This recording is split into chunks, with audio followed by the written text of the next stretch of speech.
வாழ்க வையகம், வாழ்க வையகம், வாழ்க வளமுடன். குரு வாழ்க, குருவே துணை.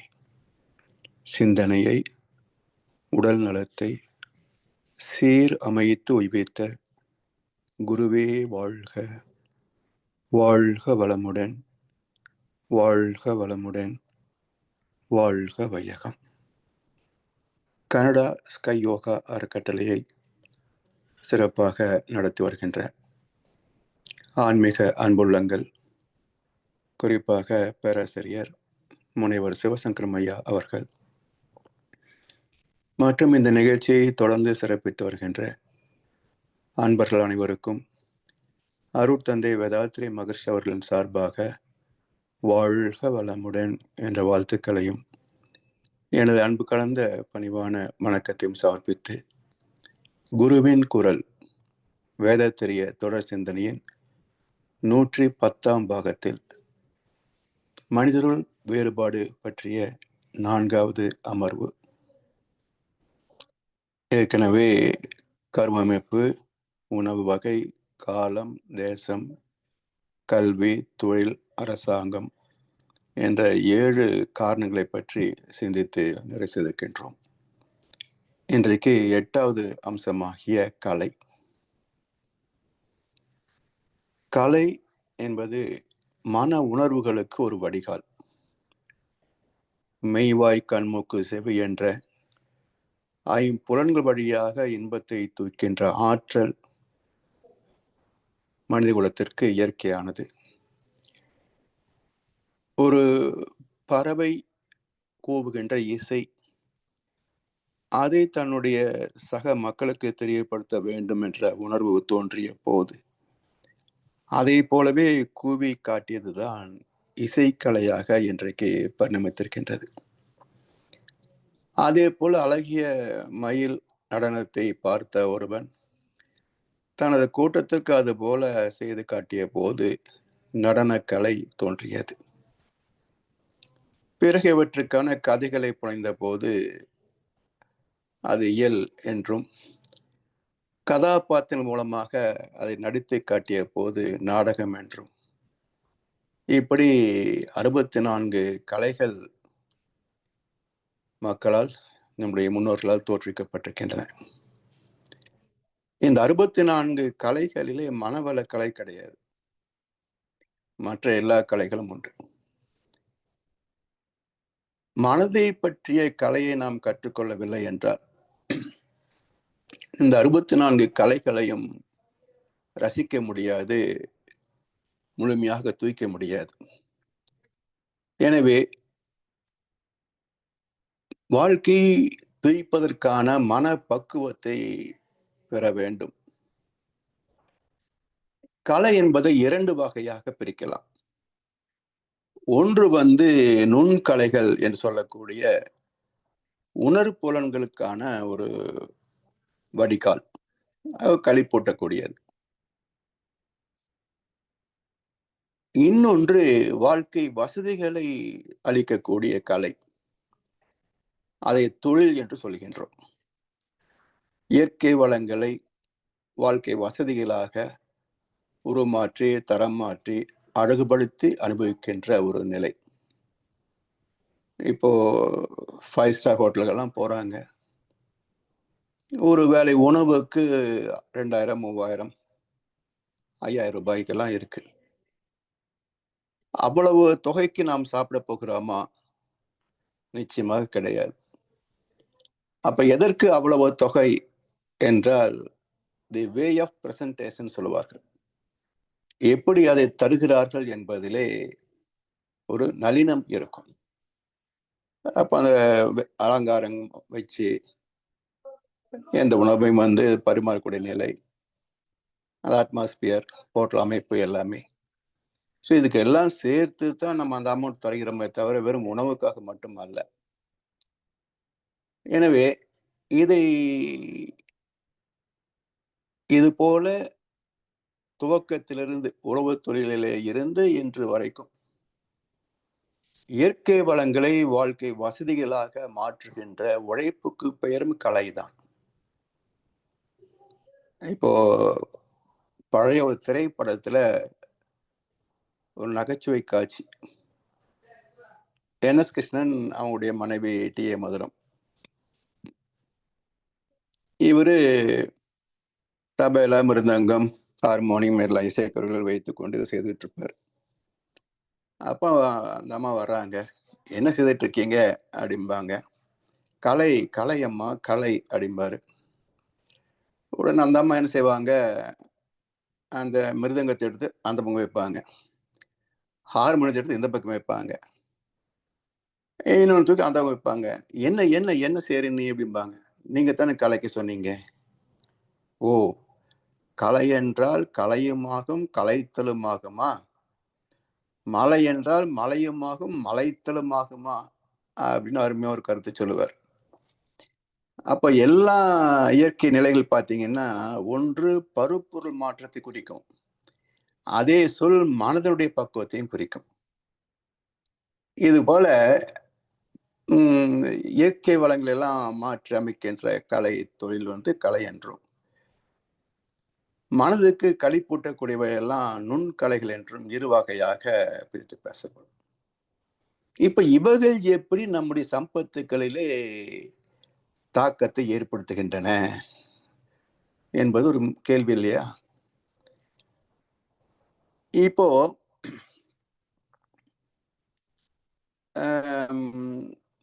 கொரோனா வந்த காலத்துல QFR அப்படின்னு சென்னையில சினிமா துறையை சார்ந்தவர்களே ஆர்கெஸ்ட்ரா குரூப், அவங்க இந்த QFR அப்படின்னு ஒரு அமைப்பை ஏற்படுத்தி பழைய பாடல்கள் எல்லாம் மீண்டும் அதே போல அமைக்கின்ற ஒரு முயற்சியை மேற்கொண்டார்கள். இப்ப பாத்தீங்கன்னா, எங்கெங்கிருந்தோ பாடக்கூடியவர்கள் எல்லாம் எடுத்து அவங்கவுங்க பிட்டு பாடினதை எடுத்து எல்லாம் எடிட் பண்ணி மிக அற்புதமாக அந்த கலையை கொடுப்பார்கள். இப்படி நிகழ்ச்சிகள் தொடர்ந்து வருகின்ற போது அந்த இசைக்கலை அதுல தொடுக்கப்படுகின்ற அந்த டியூன் எல்லாமே மிக அற்புதமாக செய்வார்கள். இதுல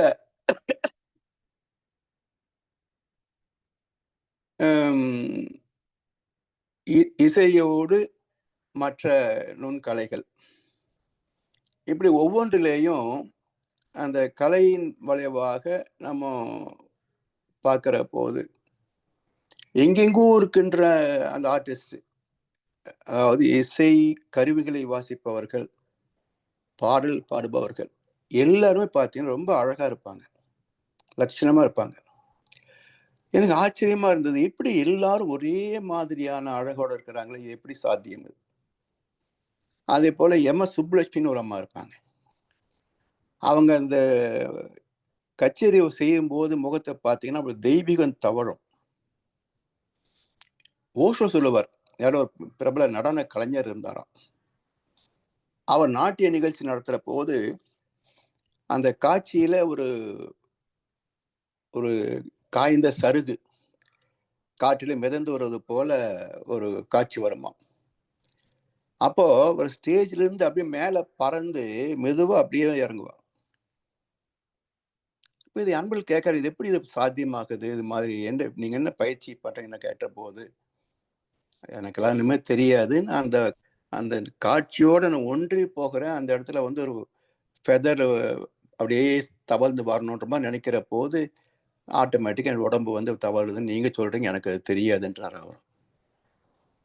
ஸோ இது எப்படி சாத்தியம் என்ற பார்க்கிற போதுதான் அதுவாகவே மாறக்கூடியது. நாத பிரம்மம் சொல்லுவாங்க இது. ஒரு கலையிலேயே கலாந்தம், போதாந்தம், நாதாந்தம் என்றெல்லாம் அந்தங்கள் 5 வகை. சித்தாந்த வேதாந்தம் மட்டும் கிடையாது, மற்றும் 3 அந்தங்கள் உண்டு. அதுல கலாந்தம் ஒன்று. அப்ப அந்த கலைகளை பயின்றவர்கள், அதுல பயிற்சி செய்யக்கூடியவர்கள் முகத்தில் ஒரு சாந்தம் இருப்பதை நாம் பார்க்கிறோம். இப்ப முக பாவனை மாறுகிறது, உருவ மாற்றம். இந்த அமைதியாக இசையோ அல்லது ஒரு கருவி வாசிப்போது செய்கின்ற போது குணமும் ஒரு சாந்தமான குணம் அமைந்து போகிறது. அதுல இப்போ இசைஞானி எத்தனையோ புதிய புதிய இசைகள் எல்லாம் கண்டெடுத்திருக்கிறார். உண்மையிலேயே நம்ம சினிமா துறையில ஒரு அதிசயமான ஒரு நிகழ்வு அப்படின்னு சொன்னா, இந்த பாடல் ஆசிரியர்களும், மியூசிக் டைரக்டரும் தான். எப்படி இதை கம்போஸ் பண்றாங்க? எத்தனை இன்ஸ்ட்ருமெண்ட்ஸ் இருக்கு? எந்த இடத்துல எதை பயன்படுத்தினா சிறப்பாக இருக்கும் அப்படின்றது. அதேபோல கண்ணதாசன், வாலி பாடல்கள்லாம் எப்படி உங்களுக்கு வார்த்தை விழுகுது? ரொம்ப ஆச்சரியமா இருக்கும். அப்போ அந்த சிந்தனை திறம், அதாவது இன்றைய கவிஞர்கள் எல்லாம் சிந்தித்து தான் கவிதை எழுதுறாங்க. சினிமா பாட்டாகட்டும், ஒரு கவிதை ஆகட்டும், ரூம் போட்டு யோசிக்கிறதுன்னு சொல்லுவாங்களே, அது போல சிந்தனை செய்து தான் எழுதுவாங்க. ஆனா கண்ணதாசன் அப்படி சிந்தித்து எழுதுவதில்ல. அவர்ட்ட ஒரு இடத்துல கேட்கறாங்க, சிந்தனைக்கும் கற்பனைக்கும் என்ன பேதம் கேட்கிற போது, எனக்கு அது தெரியாது. எழுதணும்னு நினைச்சா வரும், எழுதுறேன் அவ்வளவுதான் அப்படிம்பார். அப்படி ஒரு அசாத்தியமான ஒரு கலை திறமை, எழுத்துக்கலை அவருடையது. இப்படி அந்த அறிவின் மேம்பாட்டிலேயும் மாற்றம் இருக்கு. அப்ப உருவமைப்பு, குணம், அறிவில் உயர்வு, புகழ், வேற எந்த இதுவும் இல்லைன்னாலும் உலக அளவில் எத்தனையோ நாடுகளை சுற்றி வருகிறாங்க இசைக்கலைஞர்களும், சொற்பொழிவாற்றக்கூடிய பேச்சு கலைஞர்களும். அப்போ உலகம் எங்கும் அவர்கள் பல பேருக்கு தெரிந்திருக்கக்கூடிய ஒரு வாய்ப்பு, உயர்ந்த புகழ். அதே போல உடல் வலிவு என்பது நமக்கு தேவையில்லை. என்ன தொழில் செய்கிறோமோ அதுக்கான வலிவு இருந்தாலே போதுமானது. உடல் நலம் அருமையாக இருக்கும். ஏன்னா பல நோய்களுக்கு இசையே மருந்து என்று சொல்றாங்க. அப்ப அந்த இசைக்கலையிலே உள்ளவர்களுக்கு மன விரிவு, உடல் நலம் எல்லாமே இருக்கும். ஒரு பரந்த மனப்பான்மை இருக்கும். அதோட செல்வம் தானே சேரும். அது ஒரு காலத்துல இருந்தாலும் கூட இப்போ எல்லாமே ரொம்ப அதிகமான தொகை கொடுக்குற அளவுக்கு மக்களும் வந்துட்டாங்க. அப்ப செல்வமும் சேர்கிறது. எனவே கலை மூலமாகவும் 7 சம்பத்துகளிலேயும் மாற்றம் ஏற்படும். அதுக்கான தாக்கத்தை கலை ஏற்படுத்துகிறது. அடுத்து 9வது காரணம் முயற்சி. முயற்சி தன் தேவையை நிறைவு செய்யும் வகை முயற்சி. தெய்வத்தால் ஆகாது எனினும் முயற்சி தன் மெய்வருத்த கூலி தரும் என்பார் வள்ளுவ பெருந்தகை. தெய்வத்தால் ஆகாது எனினும் தன் முயற்சி தன் மெய்வருத்த கூலி தரும். இப்ப முயற்சி என்பது என்ன? எந்த ஒரு காரியத்தையும் செய்ய வேண்டும் என்ற ஊக்கம் இருந்தால்தானே முயற்சி வரும். இப்ப ஊக்கம் உடைமை என்று வள்ளுவர் ஒரு அதிகாரத்தையே தந்திருக்கின்றார். எதை செய்வதற்கும் ஒரு மனசுக்குள்ள ஒரு உத்வேகம் இருக்கணும். அதான் முயற்சியாக சொல்லுகின்றோம். இப்போ தெய்வத்தால் ஆகாது எனினும் முயற்சி தன் மெய்வருத்த கூலி தரும் என்றாரு வள்ளுவர். இப்ப தெய்வத்தால் ஆகாது கமா, எனினும் முயற்சி தன் மெய்வருத்த கூலி தரும். அப்ப கடவுளால் ஆகாதா, ஆகும் என்றால் எப்படி, ஆகாது என்றால் எப்படி? 2 இருக்கு இல்லையா? கடவுள் யாருக்கு ஒண்ணும் கொடுக்கறது இல்லை. அவர்கிட்ட என்ன இருக்கு கொடுக்கறதுக்கு? எப்படி கொடுக்கிறார் அப்படின்னா, வினை பதிவின் வழியாக தருகிறார். நம்முடைய பாவ புண்ணிய வினைக்கு தகுந்த மாதிரி இன்ப துன்பங்களை தருகிறார். அப்போ நன்மைகள் வர வேண்டும் என்று சொன்னால் ஏற்கனவே புண்ணியம் இருந்தால் தான் நன்மைகள் கிடைக்கும். அதாவது இப்போ பதவி, செல்வாக்கு, பணம் இவற்றுக்கெல்லாம் சமுதாயத்தில் ஒரு மதிப்பு இருக்கு. ஏன் இந்த மதிப்பு தரப்படுகிறது என்ற கேள்விக்கு வள்ளுவர் என்ன சொல்றாருன்னா, புண்ணியத்தின் பலன்தான் பதவி, செல்வாக்கு, பணம் எல்லாமே. அதனால் பொருள் அல்லாதவரையும் பொருள் என செய்யும் பொருள் அல்லது இல்லை பொருள். ஒரு காசுக்கு பிரயோஜனம் இல்லை. ஒரு அறிவும் இல்லை, ஒரு தகுதியும் இல்லை, சிந்தனை திறம் இல்லை, செயல்திறன் இல்லை. ஏதோ தாத்தாவுக்கு பிறந்த வழிய வந்தவன், இல்ல அப்பா வழிய வந்ததுனால அவங்களுடைய பெருமையில இவனுக்கும் பங்கு இருக்கு பாருங்க. எத்தனையோ பேர் நம்ம உதாரணம் காட்டலாம். இவனுடைய என்று பார்த்தீங்கன்னா ஒண்ணும் தகுதி இருக்காது. பைசாக்கு பெறாத ஆளு. ஆனா பணம் இருந்துன்னு சொன்னா உலகம் அவனை மதிக்கிறது. ஏன் என்றால் அந்த பணம் என்பது புண்ணியத்தின் எக்ஸ்சேஞ்ச் வேல்யூ என்கிறார் வள்ளுவர். புண்ணியம் தான் அங்க பணமா மாறுது. இப்ப யாருக்கு பணம் சேருது, யாருக்கு பதவி சேருது, யாருக்கு புகழ் சேருது அப்படின்ற போது கீதை என்ன சொல்லுது அப்படின்னா, யார் மற்றவர்களுக்கு பொருள் துறையில் உதவி செய்கிறார்களோ அவர்களுக்கு செல்வம் வந்து சேரும். யார் உழைப்பின் மூலமாக மக்களுக்கு உதவி செய்கிறார்களோ அவர்கள் தொழில் அதிபர்களாக ஆவார்கள். யார் சிந்தனை திறத்தின் மூலமாக அறிவுரை மூலமாக மக்களுக்கு தொண்டு செய்கிறார்களோ அவர்கள் ஞானிகளாக வருவார்கள் என்று கீதையிலே ஒரு ஸ்லோகம் உண்டு. அதனால் மக்களுக்கு பண ரீதியாக செய்த உதவிதான் இவன் பணக்காரன் ஆகிறான் என்பதனால அந்த புண்ணியத்திற்கு மதிப்பு என்பதுதான் பணத்துக்கு மதிப்பாக மாறுகிறது என்று வள்ளுவர் சொல்றார். அப்போ 2 பேர் ஒரே மாதிரி தொழில் செய்தாலும் ஏன் ஒரே மாதிரியான ஒரு புகழோ அல்லது வியாபாரமோ லாபமோ இருப்பது இல்லை என்றால் இங்கே அவனுடைய பூர்வ கர்ம புண்ணியம் அங்கே துணை செய்யும். அந்த கர்ம பலன் இல்லை என்று சொன்னால் அவனுடைய திறமைக்கும் உழைப்புக்கும் தகுந்ததுதான் நடக்கும். அதுதான் தெய்வத்தால் ஆகாது எனினும் முயற்சி தன் மெய்வருத்த கூலி தரும் என்று வள்ளுவர் சொல்லக்கூடிய கருத்து.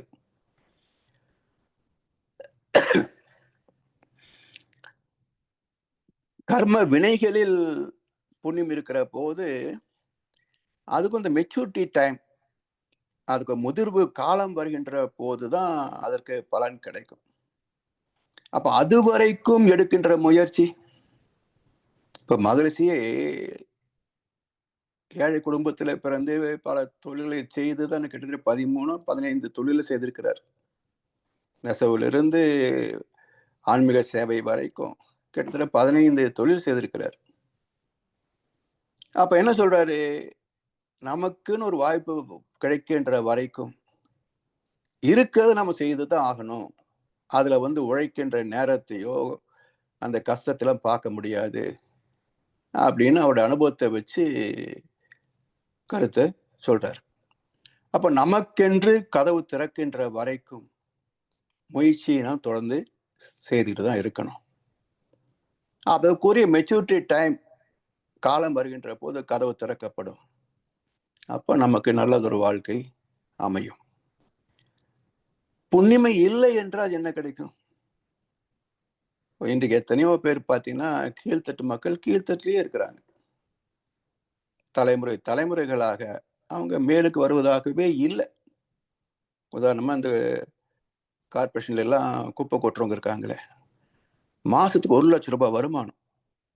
பேருக்கு தான் குப்பை கொட்டுறவன். அவனுடைய பேரோல் பார்த்தீங்கன்னா கோயம்புத்தூர்ல தமிழ்நாட்டில் எங்க எடுத்தாலும் சரி, கார்பரேஷன் தொழிலாளிக்கு 25,000 ரூபாய் கூட்டுற வேலைக்கு 25,000 ரூபாய்.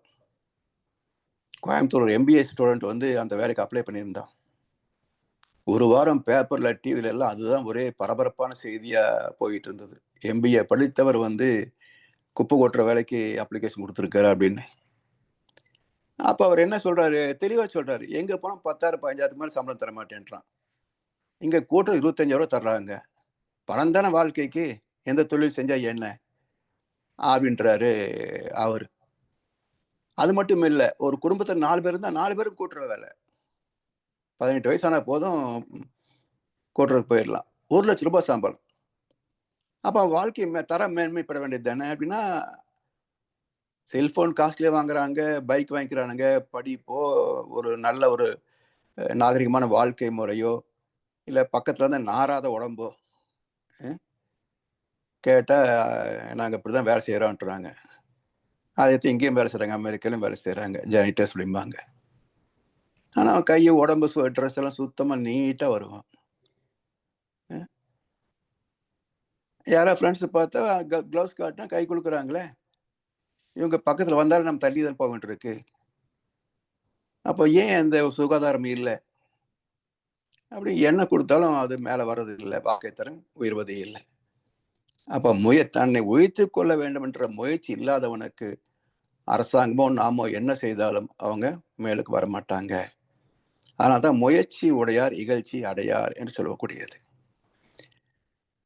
அது மட்டும் இல்லை, வரக்கூடிய புண்ணிய பலனை நாம் சாதனையாக்க வேண்டும் என்றாலும் முயற்சி இருந்தால் தான் முடியும். இப்போ உதாரணமா நம்ம ஜாதகம் பார்க்குறாங்க. சின்ன குழந்தைகள் எப்படி இருப்பாங்கன்னு அம்மா அப்பா ஜாதகம் பார்க்கறதுல ஒரு ஆர்வம் உண்டு. அப்போ ஜோசியர் சொல்றாரு, பையன் நல்லா படிப்பான், டாக்டர் ஆயிடுவான், அந்த அளவுக்கு நல்ல திறமை இருக்கு அப்படின்னு ஜோசியர் சொல்றாரு. பையன் டாக்டர் ஆவான்னு சொன்ன அம்மா அப்பாவுக்கு சந்தோஷம் தானே. நீ நல்லா படிப்பியாமடா, டாக்டர் ஆவான்னு சொல்றாரு ஜோசியர் அப்படின்றாங்க. அப்படியோ அப்படின்னு பையன் ஸ்கூலுக்கு பதினிச்சான். இப்போ என்ன ஆகும்? ஹாஸ்பிட்டலில் கம்பவுண்டராவோ இல்லை டாய்லெட் கவர் வேலையோ அதுக்கு தான் போவான். ஏன்னா அவனுக்கு விதி அங்கே தான் ஹாஸ்பிட்டலில். படிச்சிருந்தா டாக்டராக வேலை பார்க்கலாம், படிக்கலை அதுக்கு என்ன வேலை இருக்கும்? கூட்டுற வேலையோ பெருக்கிற வேலையோ கம்பவுண்டர் வேலையோ அதுதான் கிடைக்கும். அப்போ முயற்சி இல்லை என்றால் நமக்கு புண்ணிய பலன் வர வேண்டிய நேரமும் தவறி போகும். அப்போ அந்த முயற்சி எப்படி பயன்படுத்துவது அப்படின்னா, அந்த காலம் வரும் வரை காத்துன்னு சொன்ன பாருங்க, அதுக்கு மிக அற்புதமான ஒரு குரல் கொடுத்திருக்காரு வள்ளுவர். அதாவது இந்த கொக்கு ஓடு மீன் ஓட ஒரு மீன் வரும் அளவும் காத்திருக்குமாம் கொக்குன்னு ஒரு குரல் இருக்கு இல்லையா? அதுக்கு நம்ம என்ன விளக்கம் சொல்லி வச்சிருக்கிறோம்? சின்ன மீன் போறதெல்லாம் போட்டு விட்டுடும், நல்ல கொளுத்த மீன் உரு மீன் வரும்போது டபக்குன்னு கவிரும் அப்படின்னு தான் நம்ம விளக்கம் பார்த்துருக்குறோம் இல்லைங்களா? இப்போ பெரிய மீன் கிடைச்சதுன்னா அதனுடைய வயிற்று பசிக்கு அது அதிகமாயிடுமே, அஜீர்ணம் ஆயிடுமே. அப்புறம் கொக்கு எப்படி வயிற்று வராம இருக்கும் இல்லையா? அப்ப ஒரு மீன் என்ற சொல்லுக்கு கொளுத்த மீன் பெருத்த மீன் அர்த்தம் இல்ல, தன்னுடைய வயிற்று பசிக்கு போதுமான அளவுன்னு அர்த்தம். உற்ற மீன், அதான் ஒரு மீன். ஒரு மீன் பெரிய மீன் அர்த்தம் இல்லை, உற்ற மீன். தன்னுடைய வயிற்று பசிக்கு அந்த மீன் ஒன்று முழுங்குனா சரியா இருக்கணும், குறைஞ்சா இருந்தும் பத்தாது, அதிகமாக போச்சுன்னா அஜீர்ணம். அப்ப சரியான மீன் வருகின்ற வரைக்கும். இந்த கருத்து கிடைச்ச உடனே எனக்கு ஒரு சிந்தனை வந்துச்சு. பரவாயில்லையே, மீன் கூட தன் பசிக்கு எந்த அளவு மீன் வரும் என்று காத்திருந்து கரெக்டா அந்த மீனை பிடிச்சு சாப்பிட்டு தன் பசியை நிறை பண்ணி கொள்கிறது. நமக்கு இட்லிக்கும் சட்னிக்குமே கணக்கு தெரிய மாட்டேங்குதே. ஒரு இட்லிக்கு எவ்வளவு சட்னி வேணும் கரெக்டா போட்டு சாப்பிட்டது எத்தனை நாள், எத்தனை பேர்? ஒன்னா இட்லி மிச்சமா போகுது மறுபடியும் சட்னி ஊற்றிக்கிறோம், இல்லை சட்னி மிச்சமா போகுது ஒன்றா சாப்பிட்றோம், இல்லைன்னு தூக்கி பேஷனில் கொட்டிடுறோம். அப்போ ஆறறிவுப்படுத்த மனிதனுக்கு ஒரு இட்லிக்கு சட்னிக்கு சரியான அளவு பயன்படுத்த தெரியல. ஆனா 5 அறிவு ஒரு பறவை தன் வயிற்றுக்கு எந்த சைஸ் மீன் பொருந்துமோ அதை காத்திருந்து சரியா கவ்வுதுன்னு சொன்னா எவ்வளவு அற்புதமான ஒரு குரல் பாருங்க. எனவே இது போல முயற்சி என்பது கரெக்டா அந்த நேரத்துக்கு பயன்படுத்தக்கூடிய அறிவு திறம். அது வரைக்கும் முயற்சி தொடர வேண்டும். அடுத்ததாக 10வது காரணம் பருவம். பருவம் என்பது கால மாற்றம் மட்டுமல்ல, உடலின் மாற்றமும் பருவம் தான். குழந்தை பருவம், மாணவ பருவம், இளமை பருவம், நடுத்தர முதிர் பருவம், முதுமை பருவம், வயோதிகம், கடையறை. இப்படி பருவங்கள் மாறுகின்ற போதும் உடல் தோற்றமும் மாறுகிறது, மற்ற அம்சங்கள் எல்லாமே மாற்றம் பெறுகிறது. இப்போ நாம பிறந்த போது இருந்த குணத்தை இழந்ததும் உண்டு, சிலவற்றை மாற்றி கொண்டதும் உண்டு. மனவளக்கலைக்கு வந்து ஆசை சீரமைத்தல், சினம் தவிர்த்தல், கவலை விழுத்தல் பயிற்சிகளை செய்து நம்ம கொஞ்சம் கொஞ்சம் மாற்றி இருக்கிறோம். சில பேர் சந்தர்ப்ப சூழ்நிலைகளை ஒட்டி, அனுபவத்தை ஒட்டியே தங்களை மாற்றியவர்களும் இருக்கிறாங்க. அப்போ வயது ஆகின்ற போது பக்குவம் ஆகலைன்னு சொன்னா என்ன சொல்லுவாங்க? என்ன பெருசு, வயசுக்கு தகுந்த பக்குவம் வேண்டாமான்னு சொல்றாங்கல்ல. அப்போ வயதுக்கு தகுந்த பக்குவம், அதுக்கு பேரு தான் அருமையான வார்த்தை மேனேஜ்மெண்ட். அது ஒற்றை வார்த்தைன்னு நினைக்கிறோம். மேன், ஏஜ், மெண்ட் 3 வார்த்தை சேர்ந்துதான் மேனேஜ்மெண்ட். மேன் மனிதன், ஏஜ் வயசு, மெண்ட் தக அமைவது, மாற்றிக்கொள்வது, திருத்தி அமைத்துக் கொள்வது.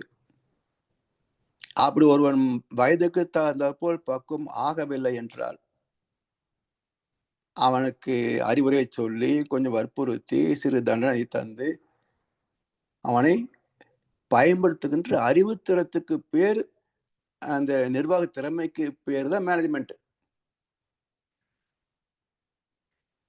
இப்ப எத்தனை மேனேஜர்களுக்கு இந்த அர்த்தம் தெரியும்?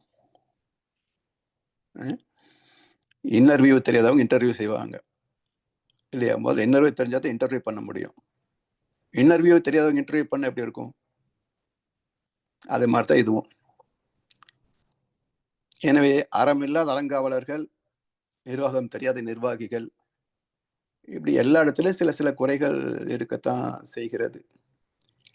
சரி, இப்போ உடல் ரீதியாக, மன ரீதியாக, அறிவு ரீதியாக சில பேர் பார்த்தீங்கன்னா, அந்த குழந்தைத்தனத்துல என்ன அறிவு நிலை இருந்ததோ, சாகிற வரைக்கும் அப்படியே இருப்பாங்க. சாகிற வரைக்கும் அப்படியே இருப்பாங்க. இது எப்படி சாத்தியம்? ஆச்சரியமா இருக்கும். அப்ப என்ன காரணம் என்றால், நாளும் ஒவ்வொரு பாடம் கூறும் காலம் தரும் பயிற்சி. ஒவ்வொரு நாளும் இறைவன் நமக்கு பல பாடங்களை கற்றுத் தருகிறான். நாம பார்க்கிறோம், கேட்கிறோம், படிக்கிறோம். அதுல அறம் சார்ந்தவற்றை பார்க்கின்ற போது இது மாதிரி நாமும் செய்யணும், ஒரு பாடம். அறம் தவறியதை பார்க்கிற போது இது மாதிரி செய்யக்கூடாது என்பது ஒரு பாடம். அப்ப யார் பக்குவப்படுகிறார்கள் என்றால், அனுபவங்களை ஆராய்ந்து பார்ப்பவர்களே பக்குவப்படுகிறார்கள். அனுபவங்களை ஆராய்ந்து பார்ப்பவர்களே பக்குவப்படுவார்கள். அப்படி பக்குவப்படுகின்ற போது குணம் மாற்றம் பெறும், அறிவு நிலை உயரும். அதுக்கு தகுந்தாற் போல 4 பேருக்கு தெரிந்த நிலை. வெறுமனே வீட்டில் இருந்திருந்தா குழந்தைகளுக்கு மட்டும்தான் தெரியும். ஒரு அலுவலகத்துல போய் பல பேர் பழகி இருந்தா ஒரு 40, 50 பேருக்கு தெரியும். இப்போ நம்ம மாதிரி மனவளக்கலை வந்த பிறகு இப்போ நம்ம எத்தனை நாடுகளுக்கு போனாலும் யாரோ ஒருத்தர் அங்கே இருக்கக்கூடிய அளவுக்கு பல பேர் தெரிஞ்சிருக்கிறோம். அப்போ இந்த புகழ், உயர்ந்த புகழ் எப்படி வருது அப்படின்னா, நம்முடைய கடமையை செய்கின்ற போது தானாக வந்தமைகின்ற ஒரு நன்மதிப்பு தான் புகழ். அதே போல் உடல் வலிவு, சுகம், செல்வம் என்ற எல்லாமே வயதுக்கு ஏற்ப மாற்றம் அடைகிறது. அப்ப சாமி சொல்லுவாங்க, 40 வயதுக்குள் சம்பாதித்து முடிச்சிடணும். 60 வயதுக்குள் வாழ்ந்து முடித்து விட வேண்டும். 60க்கு மேல ப்ரிப்பேர் ஃபார் ரிட்டையர்மெண்ட். ஆபீஸ்ல இருந்து இல்ல, பூமியில இருந்து ப்ரிப்பேர் ஃபார் ரிட்டையர்மெண்ட். எப்போ வந்தாலும் மகிழ்வாக பூமிக்கு நன்றி சொல்லி போக வேண்டிய மனசு பக்குவம் இருக்கணும். அப்போ ஏன் அது இருப்பது இல்லை என்பது மிகப்பெரிய கேள்வி. ஏன் சாவுன்ற வார்த்தையை வீட்டில் சொல்லக்கூடாதுன்ற குடும்பங்கள் எல்லாம் நான் பார்த்துருக்கிறேன். வீட்டுக்குள்ள அதெல்லாம் சொல்லக்கூடாது அப்படிம்பாங்க. ஏன் அப்படி என்ன பயம்? கிளைமேக்ஸ் தானே சாவு. சினிமாலெல்லாம் கிளைமேக்ஸ் ரசிக்கிறீங்க. ஒரு உயிரின், ஒரு மனிதனின் வாழ்க்கையின் கிளைமேக்ஸ் தானே மரணம். அந்த கிளைமேக்ஸ் பார்க்கறது மட்டும் ஏன் இன்ட்ரெஸ்ட் இல்லையா அப்படின்னு பார்க்குற போது தான் ஒரு விடை என்னன்னு சொன்னா, ஏன் மக்கள் சாவை கண்டு பயப்படுகிறார்கள் என்றால், வாழ்க்கை நிறைவாக வாழவில்லை. வாழ்க்கை நிறைவாக வாழவில்லை. நிறைவாக வாழ்ந்தவர்களுக்கு இந்த உடல் ஒரு சுமை. எப்படா போய் சேருவோம், இன்னும் என்ன தின்னு தூங்கிக்கிட்டு சோத்துக்கு செலவு, பூமிக்கு பாரமா உட்காந்துருக்கிறதா என்று தோணும். அப்படி இயேசுபிரான் சொல்லுவார், எனது அறிவற்ற சந்ததியே, இன்னும் எத்தனை காலத்திற்கு நான் உங்களோட இருப்பேன் என்ற வசனம் பைபிள் இருக்கு. மகரிஷி அவர்கள் பல சந்தர்ப்பங்களை சொல்லுவார், இன்னும் இந்த உடம்பு எத்தனை நாளைக்கு சுமந்துட்டு இருக்கிறது, என்னுடைய கடமையெல்லாம் நீங்க எடுத்துட்டீங்கன்னா நான் புறப்பட்டுணும்ல அப்படிம்பார். அது மாதிரி நிறைவாக வாழ்ந்தவர்களுக்கு இறப்பு ஒரு இனிமையான அனுபவம். அதை வரவேற்கத்தான் தயாரா இருப்பாங்க. அதுக்கு காரணம் என்ன அப்படின்றதை வள்ளுவ பெருந்தகை சொல்றார். எங்க தெரியுங்களா? சூது அதிகாரத்துல இதை சொல்றார். எப்படி கம்பேர் பண்றாரு பாருங்க. உடம்பு சரியில்லாதவனுக்கு, பிரச்சனைகள் அதிகமா உள்ளவனுக்கு வாழ வேண்டும் என்ற ஆசை அதிகமாக இருக்கும். அது போல சூதில் அமர்ந்தவன் அந்த பணைய பொருளை இழக்க இழக்க ஆட்டத்தின் மீது ஈர்ப்பு அதிகமாகும் அப்படின்றார். இதை அப்படியே ரிவர்ஸ்ல வச்சு வாழ்க்கைக்கு நம்ம சிந்திக்கலாம்.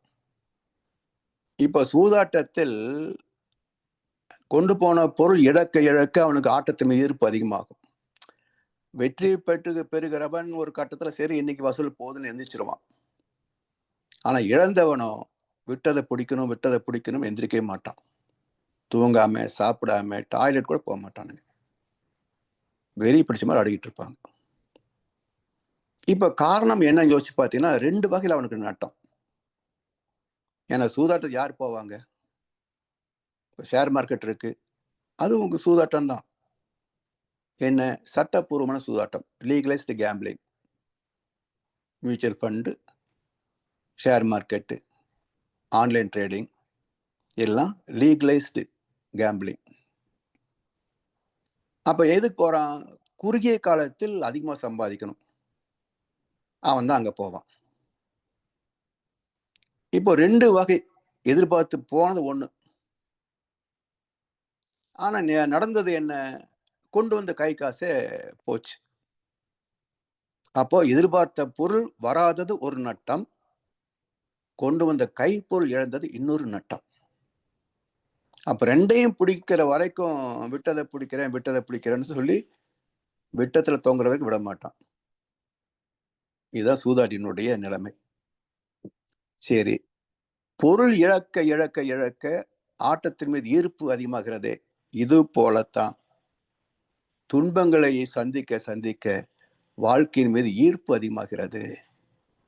காரணம் என்ன? இப்போ ஒரு ஹாஸ்பிட்டல பார்க்குறோம், இந்த மொபைல் ஸ்ட்ரெச்சர்ல பேஷண்ட் கூட்டிட்டு போறத பார்க்குறோம்.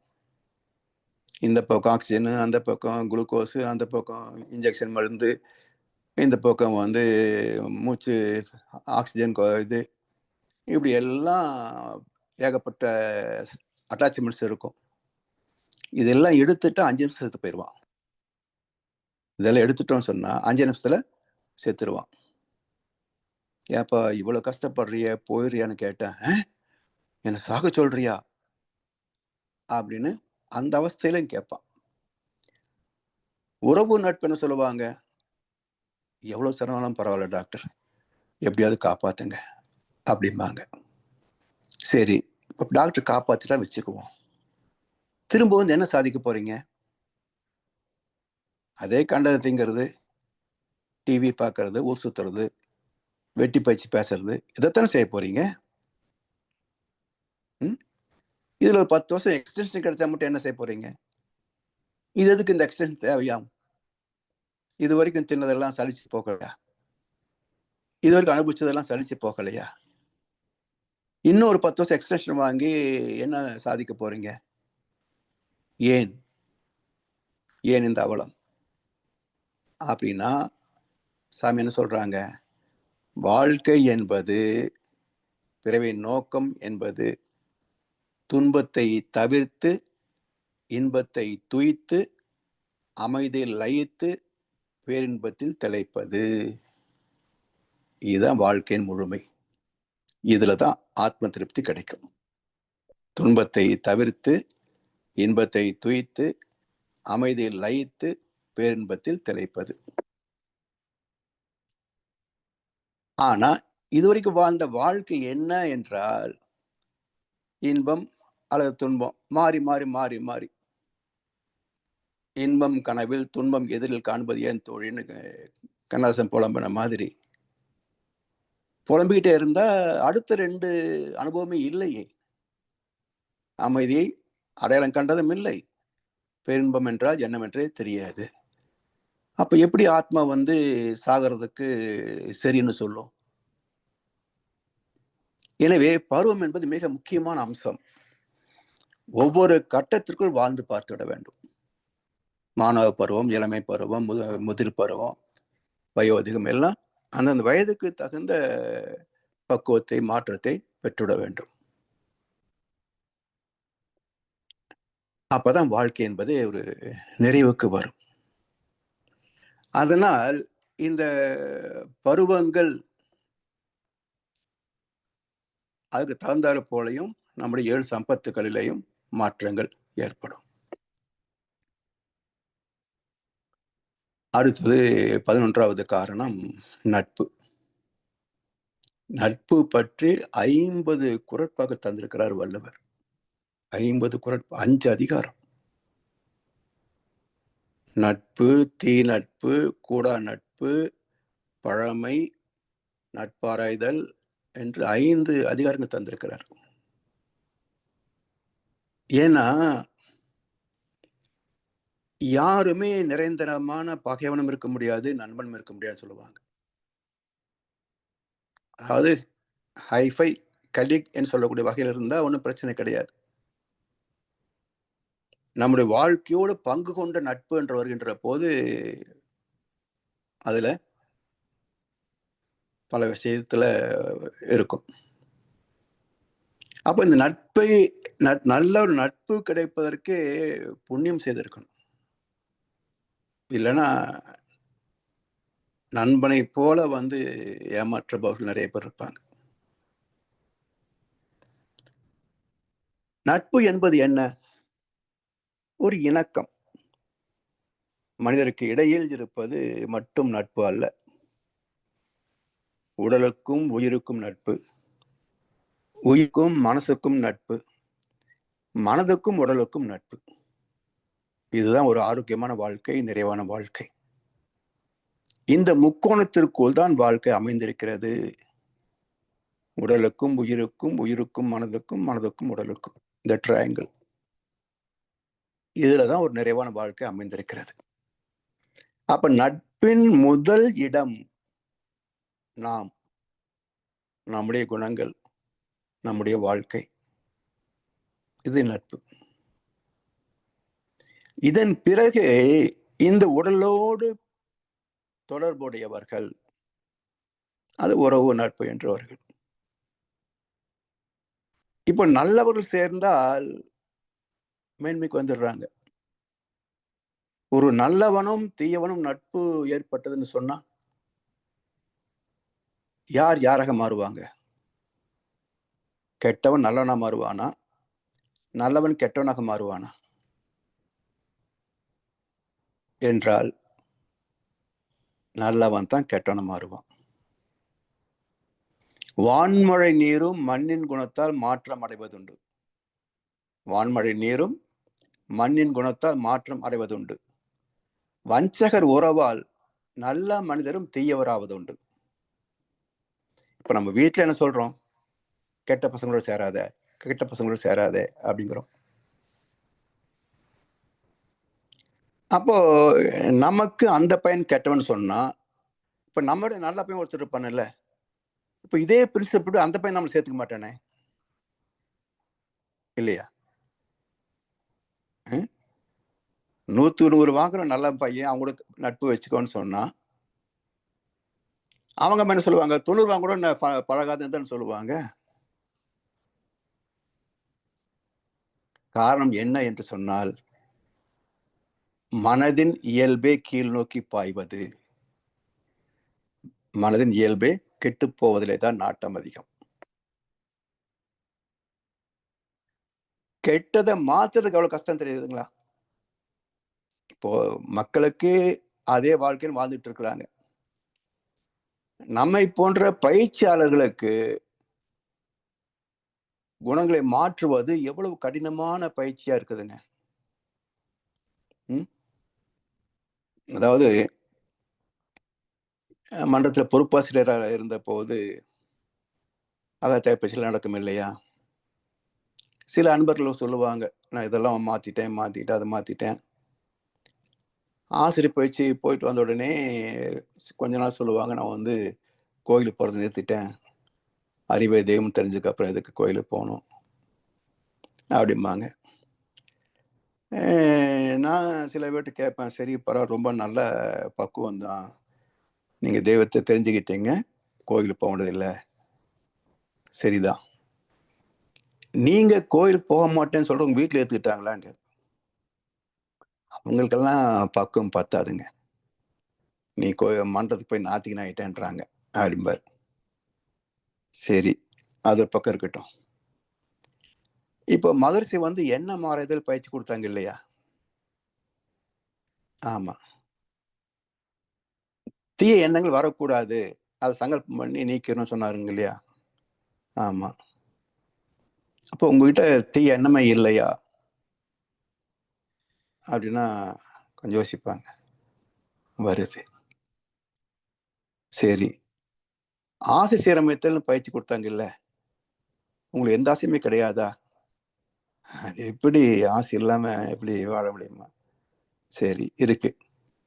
சினம் தவிர்த்தல்னு பயிற்சி கொடுத்தாங்களே, கோபம் வந்து எத்தனை நாள் ஆச்சு? அது அப்பப்ப. சரி, திடீர்னு இப்போ நீங்க வந்த பைக் காணாம போச்சுன்னு தெரிஞ்சதுன்னா வருத்தப்படுவீங்களா மாட்டீங்களா? வருத்தப்படும். அப்போ மகர்ஷி முதல்ல கொடுத்த எண்ணம் மாறியதல் அப்படி வச்சிருக்கிறீங்க, ஆசை சிறைமைத்தல் வச்சிருக்கிறீங்க, சினம் தவிர்த்தல் வச்சிருக்கிறீங்க, கவலை ஒழித்தல் அதுவும் வச்சிருக்கிறீங்க. ஆனா முதல்ல எது விட்டுட்டீங்க? கோயில் போறது விட்டுட்டீங்க. அதை எப்ப சொன்னாங்க? பிரம்மஞான வகுப்புல தான் இறை தத்துவத்தை சொன்னாங்க. அங்கே நீங்க கோயிலுக்கு போக வேண்டாம் மகர் சொன்னாங்களா? அப்ப உங்க சோம்பேறித்தனத்துக்கு சௌகரியமா முதல்ல விட்டுட்டீங்க அத. ஆனா இதெல்லாம் அப்படியே வச்சிட்டு இருக்கிறீங்க. தீய எண்ணங்கள், ஆசைகள், கோபம், கவலை எல்லாம் வச்சிருக்கிறீங்க. முதல்ல இதெல்லாம் மாத்துங்க. அப்புறம் கோயிலுக்கு போறதா வேண்டாம் முடிவு பண்ணிக்கலாம். அப்ப நீங்க கோயிலுக்கு போகலன்னு யாரும் உங்களை கண்டுக்கவும் மாட்டாங்க.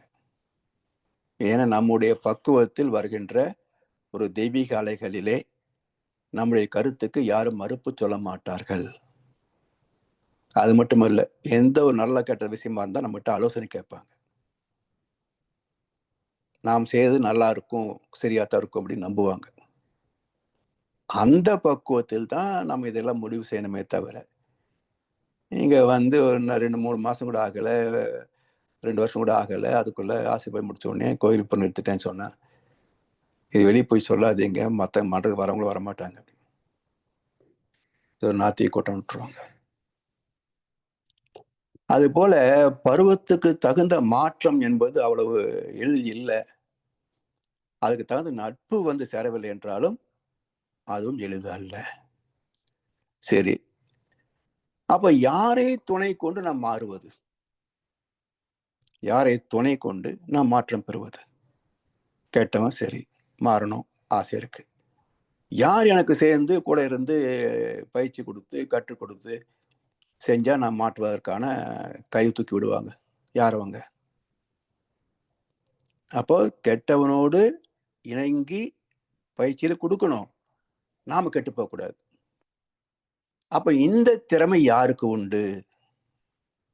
இந்த திறமை யாருக்கு உண்டு என்றால் அவர்கள்தான் பெரியோர்கள். பெரியோரை துணை கோடல் என்று ஒரு அதிகாரம் இருக்கு. பெரியாரை துணை கோடல் என்று ஒரு அதிகாரம். அங்க என்ன சொல்றாரு? நீ பெரியோருடைய நட்பை கைவிடுவதோ அல்லது அவர்கள் மீது பகைமை பாராட்டுவதோ, அவங்க ஒன்றும் பகைமை நினைக்க மாட்டாங்க, நாம நினைச்சுக்கிறது ஒரு பெரிய அவர் எப்படி அப்படின்னு நினைச்சிட்டு, இது 100 பங்கு ஆபத்தை விலை கொடுத்து வாங்குவதற்கு சமம் அப்படிங்கிறார் வள்ளுவர். என்ன விலை தந்தாவது சான்றோர் நட்பை காப்பாற்றிக்கொள். இதுக்கு சரியான உதாரணம் துரியோதனன். அங்க தேசத்தையே விளையாய் தந்து கர்ணனை நட்பாக்கி கொண்டான். அங்க தேசத்தையே விளையாய் தந்து கர்ணனை நட்பாக்கி கொண்டான்.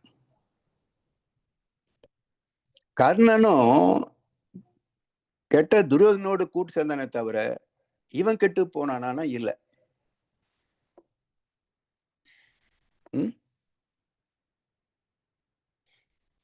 ஏன்னா அவன் சூரிய புத்திரன், அறிவு. ஸோ எந்த ஒரு தவறு நடந்த போது இவன் வந்து அதுக்கு உடன்பட்டதாகவே குறிப்பு இருக்காது. இதெல்லாம் பெடிகள் செய்யற வேலை. உனக்கு சாமர்த்தியம் இருந்தால் யுத்தம் செய்து வெற்றி பெறணும் அப்படின்பா. ஸோ இப்படி சான்றோர்கள் தான் கெட்டவனுடைய சகவாசத்திலே கெட்டு போக மாட்டார்கள். கெட்டவனை கைத்துக்கி விடுவார்கள். முடியலன்னா விட்டுருவாங்க. அவன் வழியே போயிடுவான், நம்ம வழியே போய்ப்பான், அவ்வளவுதான்.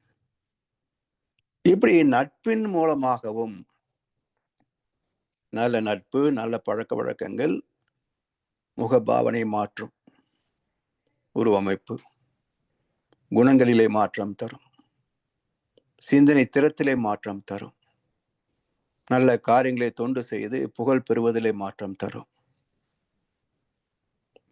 தீய பழக்கங்கள் இல்லைன்னு சொன்னா உடல் ஆரோக்கியம் பாதுகாக்கப்படும், உடல் நலம் எல்லாம் கூடி தொழில் செய்தால் செல்வத்திலேயும் மேன்மை பெறலாம். இப்படி எல்லா வகையிலையும் நட்பு வந்து ஒரு மனிதனுக்கு ஏற்றத்தை தரக்கூடியது, வீழ்ச்சியும் தரக்கூடியது. அதுதான் நட்பு ஆராய்தல். யாரை நட்பாக்கிக் கொள்வதற்கு முன்பு ஆராய்ந்து பார்க்கணும். அதுக்கு பிறகும் ஒரு ஆராய்ச்சியிலேயே தான் வச்சிருக்கணும். ஏன்னா மனிதன் எந்த சமயத்திலே மாறிவிடுவான். நண்பனும் பகை போல் தெரியும், அது நாட்பட புரியும். கடலில் விழுந்த நண்பனுக்கு கை கொடுத்தேன் அவன் கரையேற, கரைக்கு அவனும் வந்து விட்டான், கடலில் நான் தான் விழுந்து விட்டேன். இப்படியும் இருக்கு நட்பு. அதனால நட்பு ஆராய்ந்து தொடர்ந்து ஆராய்ச்சி மனப்பான்மையோடு தான் வாழணும். ஏன்னா மனிதன் எந்த சூழ்நிலையும் மாறி போவான். தீவன் நல்லவன் ஆவான், நல்லவன் தீவன் ஆவான், நண்பன் பகையாவான், பகைவன் நண்பன் ஆவான். அது மட்டுமல்ல, குடிசையில் ஓர் மனது, கோபுரத்தில் ஒரு மனது, கூடாத சேர்க்கையெல்லாம் கூடினால் பல மனது.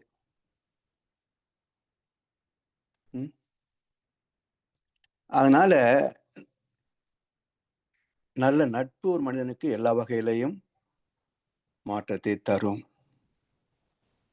அதுக்கு அடுத்தது சந்தர்ப்பம். சந்தர்ப்பம் என்பது நமக்கு இறைவன் தருகின்ற வாய்ப்பு. சில பேர் இந்த மோட்டிவேஷன் கிளாஸ் நடத்துற மாதிரி சில பேர் சொல்லுவாங்க, we can create opportunity அப்படிம்பாங்க. அது இந்த அரசியல்வாதிகள் ரூம் போட்டு யோசிச்சு லஞ்சம் வாங்குவாங்க, ஊழல் பண்ணுவாங்க. அதெல்லாம் வந்து சந்தர்ப்பத்துல சேர்த்துக்க முடியாது. இறைவன் தரக்கூடிய வாய்ப்பு, அதுதான் சந்தர்ப்பம். அப்ப ஆப்பர்ச்சுனிட்டி பயன்படுத்தி கொள்ளவில்லை என்றால் நஷ்டமாகும், பயன்படுத்தி கொண்டால் மேன்மைக்கு வரலாம். இப்போ ஏதோ ஒரு சந்தர்ப்ப சூழ்நிலை மனவளக்கலை என்று ஒன்று இருக்குன்னு தெரிஞ்சுக்கிட்டோம். சரி, வர்றோம், பயிற்சி எடுக்கிறோம், தொடர்ந்து அதை பற்றி கொண்டால் பல மேன்மைகளை பெறுகிறோம். கொஞ்ச நாள் வந்துட்டு விட்டுட்டு போயிடுறாங்க. எத்தனை பேர் சாமி கிட்ட தீட்சை வாங்கிட்டு காணாம போனவங்க நிறைய பேர் இருக்கிறாங்க. அதே போல மன்றத்தை எத்தனை ஆயிரம் பேருக்கு தீட்சை கொடுத்துருப்போம். எத்தனை பேர் வர்றாங்க? 15 லட்சம் பேர் குறைந்தபட்சம் சொல்றாங்க. கின்னஸ் ரெக்கார்டு 1 லட்சம் பேர் தாவம் பண்ணணும் அப்படின்னு ஒருத்தர் ஏற்பாடு பண்ணினார். 83,000 தாண்டல. அப்ப 15 லட்சம் பேர் அன்பு இருக்கின்ற ஒரு அமைப்புல ஒரு நாள் ஒரு சிறப்பு நிகழ்ச்சிக்காக, கல்யாண காட்சின்னா கேலண்டரில் மார்க் பண்ணி கரெக்டாக போயிட்டு வரக்கூடிய மக்கள் ஒரு அரை மணி நேரம் வந்து ஒரு நல்ல ஒரு காரியத்துக்காக தவம் செய்வதற்கு வரவில்லை. 83,000 தான் சேர்ந்த 1,00,000 தொட முடியல. தோத்து போச்சு அந்த ப்ரோக்ராம். அப்படி என்றால் இவங்களெல்லாம் எந்த கணக்கில் சேர்த்துவீங்க? சந்தர்ப்பம் கிடைச்சது, ஆனால் நழுவ விட்டு விட்டார்கள். அவன் இம்பார்ட்டன்ஸ் தெரியாதனால தான் வரல. இம்பார்ட்டன்ஸ் தெரிஞ்சிருந்தா வந்திருப்பாங்க. அதனால இப்போ ஒரு நல்ல பயிற்சி, நல்ல ஒரு வாழ்க்கை முறை தெரிந்து கொள்ள மட்டும் போதாதுங்க. அதை விடாமுயற்சியோடு பற்றி கொள்ள வேண்டும். பற்றி கொள்ள தவறிவிட்டால் வாய்ப்பு நழுவிட்டால் மறுபடியும் வாய்ப்பு வருமானு சொல்ல முடியாது. Opportunity never knocks the door again சொல்ல முடியாது. அதனால் நல்ல வாய்ப்புகள் கிடைக்கின்ற போது அதனுடைய வேல்யூ என்னன்னு புரிஞ்சுக்கிட்டு அதை பயன்படுத்தி கொள்ள வேண்டும், விடாமல் பற்றி கொள்ள வேண்டும். அடுத்ததாக ஆராய்ச்சி. இந்த ஆராய்ச்சி மனப்பான்மை தான் நிறைய விஷயங்களை நமக்கு வாழ்க்கை மேன்மைக்காக தந்திருக்கின்றன. அதை பற்றிய ஒரு சிந்தனை அடுத்த வாரம் அடுத்த அமர்விலே மேற்கொள்ளும் என்று சொல்லி வாய்ப்பளித்த அனைவருக்கு நன்றி பாராட்டி இந்த உரையை நிறைவு செய்கின்றோம். வாழ்கோளமுடன், வாழ்கோளமுடன், வாழ்க வையகம். வாழ்க வளமுடன் ஐயா. வாழ்கோளமுடன் ஐயா. சிறப்பான சிந்தனை உரை ஐயா. நன்றி ஐயா. மனிதர்கள் ஒரு ஹோட்டலில் இன்றைக்கு கிட்டத்தட்ட 7 அம்சங்கள் பார்த்திருக்கிறோம். சிறப்பையா, நன்றாக இருந்தது. இப்பொழுது அன்பர்களுடைய கேள்வி பதில் பகுதிக்கு செல்வோம். ஐயாவிடம் நீங்கள் கேள்விகளை கேட்க விரும்புவார்கள். இப்பொழுது கைகளை உயர்த்தி கேட்கலாம்.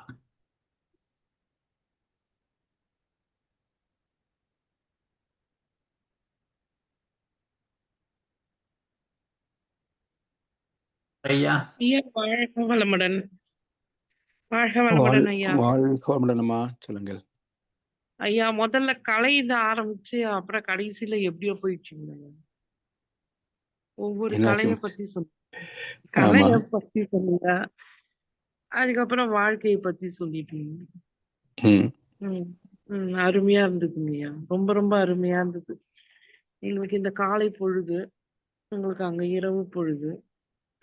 காலையில கேட்கும் போது உங்க உரை ரொம்ப அருமை. ஒவ்வொரு காலகட்டத்திலயும் மனுஷங்க எப்படி மாறுறாங்கன்றது ரொம்ப அருமையா சொன்னீங்க. ஆனா நீங்க இது பணம் இப்படி நல்லவங்களுக்கெல்லாம் சேரும்ன்றீங்க. ஆனா இப்ப நல்லது அந்த மாதிரி சேரும் போது இப்ப யாருமே நல்லதுக்கு பயன்படுத்திக்கல. அது நம்முடைய அறிவை பொறுத்தது. பணத்தை சம்பாதிக்க மட்டும் இல்ல, அது எப்படி செலவு பண்றதுங்கிறதெல்லாம் நம்முடைய அறிவை பொறுத்தது. அறிவு உள்ளவர்கள் அதை நல்ல முறையில் பயன்படுத்திக்குவாங்க. வள்ளுவர் என்ன சொல்லுவார்னா, அறிவுள்ளவனின் வறுமையை விட அறிவில்லாதவனின் செல்வம் ஆபத்தானதும் பார். இப்போ நீங்க நம்முடைய அரசியல் கையில எல்லாம் பணம் கிடைச்சி என்ன ஆச்சுங்க ஆபத்து? ஸ்கூல் அவன் கையில, காலேஜ் அவன் கையில, ஹாஸ்பிட்டல் அவன் கையில, அவன் சொல்றதுதான் ஃபீஸு, அவன் வாங்குறதுதான் கேப்டேஷனு, அவன் போடுறதா பில்லு. இப்ப என்னாச்சுங்க? அப்ப அறிவு கட்டன் கையில பணம் போச்சுன்னா சமுதாயம் பாதிக்கப்படும். அறிவுள்ளவனுக்கு வறுமை இருந்தா அவன் திருட மாட்டான். எப்படி அதுல இருந்து வெளிவருவதுன்னு யோசிச்சு உழைத்து முன்னேறுவார்கள். வள்ளுவர் அன்னைக்கே சொன்னார், அறிவில்லாதவனின் பணத்தை விட அறிவுள்ள வறுமை நல்லது. ஞானிகள் பத்தி சொன்னீங்க இல்லையா? இந்த மாதிரி புண்ணியம் பண்ணிருந்தா இந்த மாதிரி ஞானிகள். அது மாதிரி மகரிஷி 15 தொழில் பண்ணிதான் இப்ப இந்த மாதிரி வந்தாரு. நீங்க அது அப்ப கர்ணன் சேர்ற இடம் சரியில்லை. ஆனா அவர் கெட்டு போல, அவர் நல்லா இருக்காரு. அவர் கெட்டு போல. ஒவ்வொரு வாக்கியமும் ரொம்ப நல்லா இருந்துச்சுங்க ஐயா. கேட்கறதுக்கு அதாவது எல்லாரும் மாறணும். நல்லதே நினைச்சு நல்லதே இதை இப்ப மாறணும். ஆமா. அதுக்கு வழி நல்ல வழி ஐயா. அதுக்கு தான் மகர்ஷியை ரொம்ப ரொம்ப கொடுத்துருக்க வழிமா. ஒவ்வொன்றும் ரொம்ப அருமையான கருத்துக்கள். அந்த காலத்துல என்எஸ் கிருஷ்ணனை பத்தி சொன்னீங்க. அந்த ம். கலையை பத்தி அந்த கலை எல்லாம் எப்படி இருக்கும்ட்டு ரொம்ப அழகா இருந்தது. ரொம்ப அருமையா இருந்ததுங்க ஐயா. வாழ்க நன்றிம்மா. வளமுடன் ஐயா. நன்றி. வாழ்க வளமுடன். வாழ்க வளமுடன். வாழ்க வளமுடன். சிந்திக்கணும். அந்த ஜனார் ஐயா. வந்துட்டேன் ஐயா. வாழ்க வளமுடன். வாழ்க வளமுடன் ஐயா. வாழ்க சிறப்பான வளமுடன். சிந்தனை ஐயா.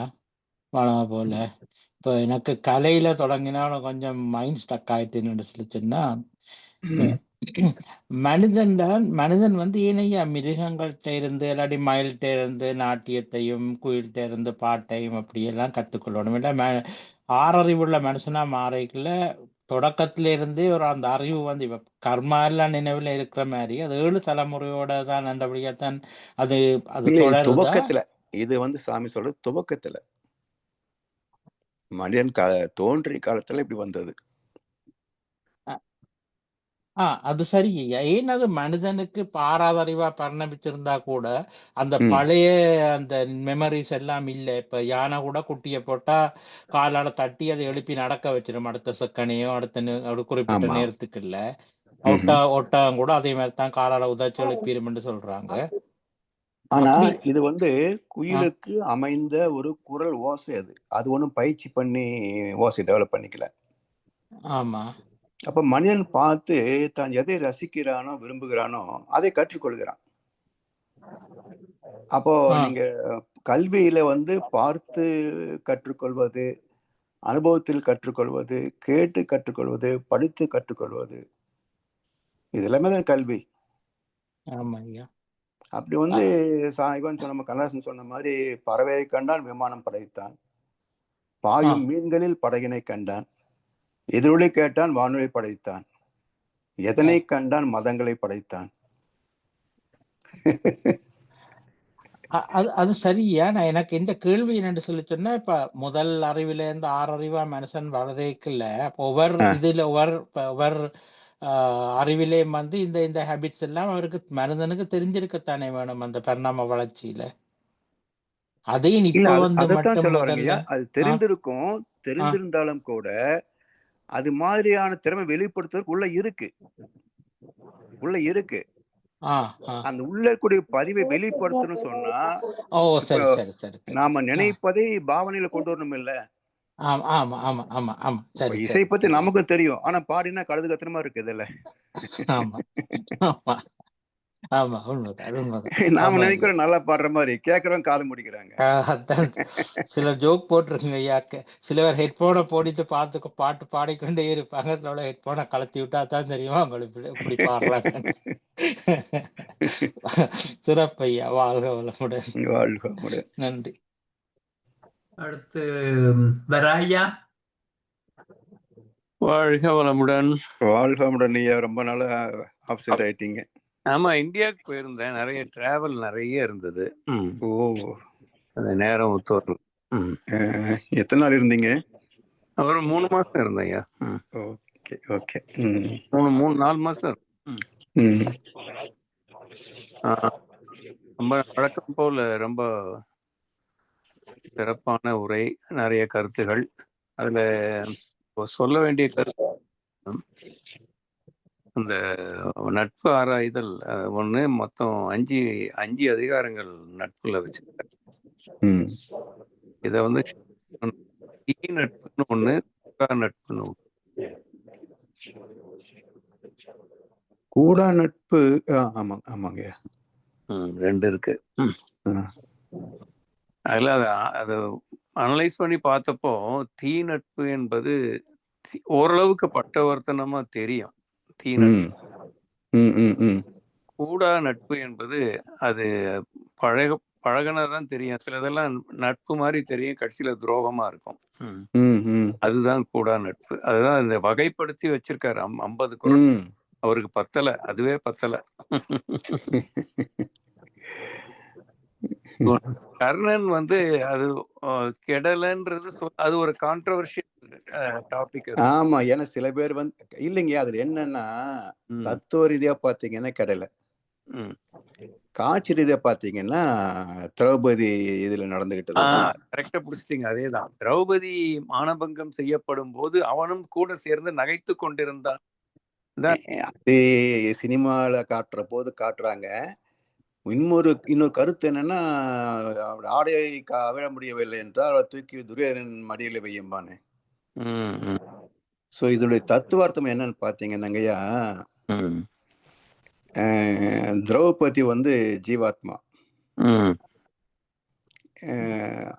கர்ணன் வந்து அறிவு, சூரியபுத்திரன், துரியோதனன் ஆணவம். ஆணவத்தில் இருந்தாலும் கூட இவன் அறிவை நேசிக்கின்ற ஆணவம். இப்ப 3 வில்லன் இருக்காங்க ராமாயணத்துல, மகாபாரதத்துல, கந்த புராணத்துல. இந்த 3 வில்லன்களும் 3 வகையான வில்லன்கள். நீங்க ராமாயணம் எடுத்தீங்கன்னா தன்னை திருத்திக் கொள்ள விரும்பாத அடமண்ட் ஈகோ கேரக்டர் தான் ராவணன். இவன் அடுத்த ஸ்டேஜ் வந்து துரியோதனன், தன்னை திருத்திக் கொள்ள விரும்பி தோற்று போனவன். சூரபத்மன் வந்து திருத்திக் கொள்ள விரும்பி வெற்றி பெற்றவன். சோ 3 இதிகாசங்கள், 3 வில்லன் பாத்திரங்கள் 3 வகையில இருக்கு. சோ அப்படி வச்சு நீங்க பாக்குற போது இவன் வந்து என்னுடைய, ஏன்னா இது எப்படி பொருந்ததுன்னு பாத்தீங்கன்னா, அவனுடைய தேர்க்குடி வந்து பாம்பு, குண்டலினி சக்தி. அப்ப குண்டலினி மூலமாக மூச்சு பயிற்சி செய்து ஒழுக்கத்துக்கு வரணும் என்பது அவனுடைய நோக்கம். ஆனா அவனுக்கு வசப்பட மாட்டேங்குது பிராணயாமம். அதெல்லாம் வாயுபுத்திரன் பீமன் வந்து உனக்கு சரியான எதிரி, வசப்பட மாட்டேன்றான் அப்படின்னு. அதே போல இந்திரனுடைய மகன் வந்து அர்ஜுனன். அப்ப புலன்கள் வசப்பட மாட்டேன்றது போது அர்ஜுனன் மீது பகை. அப்ப இங்க கதாபாத்திரம் மீது பகை இல்ல, புலன்கள் மீது வெறுப்பு, மனசுக்கு கட்டுப்படாத காற்றின் மீது பகை. இது 2 தான் அவனுக்கு எதிரியே தவிர பஞ்ச பாண்டவர் மத்த 3 பேர் பத்தி அவனுக்கு கேரே கிடையாது. சகாதவங்க கிட்ட தான் போய் டேட் கேட்கறான், என்னைக்கு யுத்தம் தொடங்கலாம்னு. ஆமா. அப்ப இந்த காட்சி என்ன சொல்லுதுன்னா, ஆத்மா கலங்களால் சூழப்பட்டிருக்கிறது, அனுபவங்களால் சூழப்பட்டிருக்கிறது. அப்ப ஆத்மாவை தரிசிக்க வேண்டும் என்று துரியோதனன் விரும்புறான். அப்ப ஆடை நீக்கினால்தான் நீ தரிசிக்க முடியும், குணங்களை நீக்கினால்தான் ஆத்மா தரிசிக்க முடியும். அதுக்கு இவன் சொல்றபடி கேட்கக்கூடிய மனசு துச்சாதனன், நீ போய் ஆடை அவிழ்த்துற அப்படின்றான். அப்ப என்ன அங்க முடியல. அப்ப என்ன சொல்றான், இப்படி எல்லாம் பண்ண ட்ரை பண்ண முடியாது, தூக்கி மடியில வை. மடினா மூலாதாரம். அப்ப ஆத்மாவை மூலாதாரத்தில் வைத்தால் ஆத்மாவை அறியலாம் என்று வழிகாட்டியவன் கர்ணன். அதே போல நீங்க அந்த திரௌபதி என்ன பண்ற, முதல்ல தன்னை காப்பாத்திக்க முடியும்னு நினைச்சு போராடுறா. ஆமா. முடியாதுன்ற கட்டத்துலதான் கை தூக்குறா. ஆமா. அப்ப இறைவன் தன்னிடத்துல பூர்ண சரணாகதி அடைந்தவர்கள் மட்டுமே காப்பாற்றுவான். ஆமா. அந்த தத்துவம் அங்க. அப்ப இந்த ஒரு சீனுக்குள்ளேயே ஒவ்வொரு கதாபாத்திரத்திலயும் ஒரு உண்மை இருக்குங்க. பீஷ்மர் துரோணாச்சாரி ஏன் வந்து அடே துரியோதனன் இப்படி பண்ண நாங்க பாண்டவர் பக்கம் போயிரும் சொல்லியிருந்தா அவன் செஞ்சிருக்க மாட்டானே. அவன் ஏன் சொல்லல என்றால் அவதாரத்தின் நோக்கமே குருஜத் யுத்தம். ஆமா. அப்ப இவனுடைய செயலுக்கு நம்ம குறுக்க போகக்கூடாது. அதனால் சாஸ்திரங்களை கத்துக்கிட்ட பீஷ்மரும் துரோணரும் அமைதியா இருந்தாங்க. ஸோ இப்ப அந்த ஒரு சீன், சபையில வரக்கூடிய ஒரு சீன் வச்சீங்கன்னா ஒவ்வொரு கதாபாத்திரத்துக்கும் ஒவ்வொரு கேரக்டர்ல தத்துவம் இருக்குங்கய்யா. ஆமா. அப்படி பாக்குற போது கர்ணன் வந்து வீழ்ந்து போகல. லௌகீக முறையில பேசும் பொழுது பல விதமா, ஏன்னா லௌகிக முறையில வந்து நிறைய கான்ட்ரவர்சி வரும். ஏன்னா ஒரு 5 பேருக்கு ஒரு பொண்டாட்டியான்னு கேட்பான்ல. ஆமா, நிச்சயமா. அதேதான் கோஆபரேட்டிவ் சொசைட்டி நடத்துறாங்களான்னு கேட்பான்.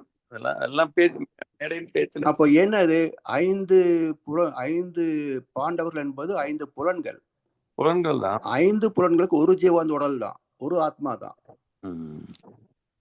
அப்ப திரௌபதி என்பது ஆத்மா, அதான். ஜீவகாந்தம். 5 புலன்களும் அதை சார்ந்து தான் வேலை செய்யும். ம். ஸோ நீங்க வந்து இதிகாசம் வந்து வெறும் நாடகமோ அல்லது வந்து ஒரு சரித்திரமோ கிடையாது. ம். அது மக்களுக்கு வழிகாட்டக்கூடிய ஒரு வாழ்க்கை நெறிமுறை அது. ஆமா ஆமா ஆமா.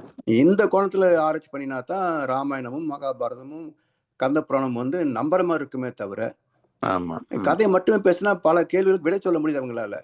ஆமா ஆமா ஆமா. கதை வந்து அதான் அது வந்து அதுல ஒன்றும் சந்தேகமே இல்லை. இதை அதனால வச்சு தானே இவனுங்கெல்லாம் தீக்கக்காரங்க எல்லாம் ஃபேமஸ் ஆனாங்க தமிழ்நாட்டுல.